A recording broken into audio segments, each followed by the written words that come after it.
the video starts, I want you to pay close attention to what I'm about to say. This is very important. Close your eyes for a second. Close them! Okay, now you can open them. Now enjoy! So in the first part of my documentaire, I introduced you to how maleficent music is. And now, in this second part of my... you know the word, say it. Documentaire, we'll talk about three major things. Music escapism and its solutions, personal social health problems, and my personal theory, which I am very excited to tell you all about. So, get that booty in a comfortable place, grab some tea, let's begin. Music escapism. What is escapism, you might ask? It is the tendency to seek distraction and relief from unpleasant realities, especially by seeking entertainment or engaging in a fantasy. This is the definition provided by the web and my girlfriend, because I did not know what escapism meant. I honestly thought it meant to escape from prison or escape something. By this definition, we conclude that escapism is to run away from your problems like a little bitch, which is a bad thing to do, and it teaches one to be a coward and a cunt. But, and a very big but, to engage in a fantasy or using your visualization and imagination abilities isn't necessarily a bad thing. Say you're reading a book, that's a form of positive escapism. And now you might ask me, oh, why Samy? How does this apply to music? And to that I shall respond as such. Thank you for calling me wise. And now, listen carefully. Start that brain of yours and tell it it's about to receive very interesting, heavy information. Might as well put on a mind condom, because I'm about to fuck your mind.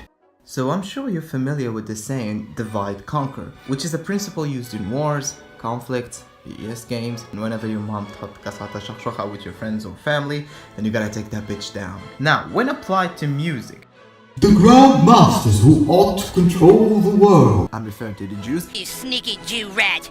use this technique to separate you from your friends, family, and your own self. See, when you are locked up in your room alone, putting on your very expensive AirPods, or if you're poor, use the other things I do not wish to call them. Anyways, listening to music which are songs about people's problems and their personal crises, and they make you feel like their personal problems and crises are now yours.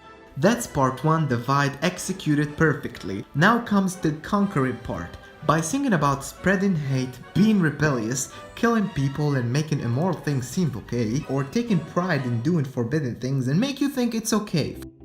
The most common lyrics are artists singing about being better than others, owning more expensive shit, expensive watches, golden teeth, diamond on teeth, diamonds, and golden diamonds. Which means if you own more, then technically you are better than everyone else, and you should go brag about it in their faces. And you should make them believe that anyone who doesn't own a pair of AirPods is below the poverty line. But not me, I'm high society, yo! So, by isolating you, desensitizing you, and demoralizing you, that's a perfectly proportioned tip to them. That means they won. They divide and conquered your ass so bad, bro. And the solution for this is simpler than you think. Stop isolating yourself from your friends, from family gatherings, and from your own self. And instead, immerse yourself in social activities, get a gym membership, get out more often, start a YouTube channel and join the high society like us. Like and subscribe. And most importantly, stop using your headphones so much to isolate yourself. There you go. You've defeated the system, you clever little cookie. Get yourself a cookie. Personal/social health problems. Now that most of our society are drawn to taking substances and being alone under the illusion of having mental problems, which they don't, and thinking whether that Facebook post their friend made was about them, and furthermore into the rabbit hole by questioning what are the things that are not okay that I can do that will get me more attention, questioning the existence of God, questioning their sexuality. And who has all these symptoms the most? Young people, ages 13 and up, and college students, specifically languages and biology students for some reason. I'm just kidding. Or am I? And guess who has all these problems? Yes, you guessed it right. If you guessed singers, you are correct. If you didn't guess the singers and artists, then please pay attention, you're not keeping up. And we as Homo sapiens are just adopting their bitchy attitudes and stupid problems. Ah, the humankind.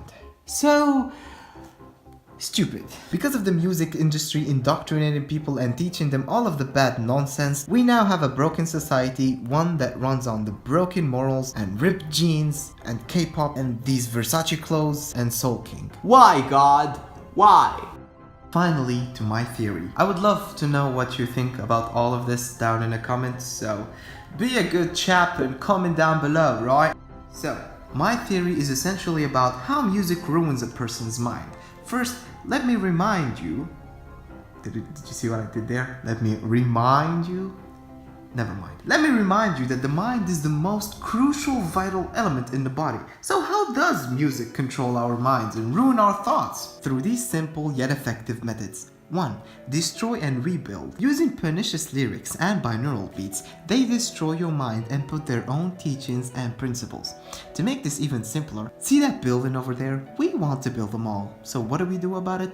We blow that piece of shit up and replace it with a new one. Now do you comprehend? But you may ask, how do they destroy and rebuild? Through binaural beats and frequencies. The way that these beats work is that when implemented deep within a song, and you, like a dumbass, replaying it 150 times a day, you think that this song has a nice beat to it. Well, binaural beats are picked up by your subconscious mind and by your nervous system, which makes it fragile and easier to control and replace. But since you didn't understand, imagine this.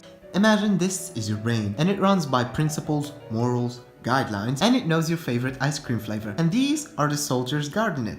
Now, since there is no way to physically reach your mind and invade it, this is where frequencies and binaural beats come to play. By attacking these guardian soldiers with beats and sounds only they can hear and not your conscious self, subsequently killing these soldiers, and now your mind is unprotected. At this point, it's easier to be a victim of mind control, and in case you're wondering, they use binaural beats and frequencies for torture, where they subject prisoners to horrific loud sounds to break through their minds and eventually put their conscious mind to sleep. And then they can make those subjects into whatever they want. They can make them super soldiers, superstars, and they can even turn you into a dancing monkey.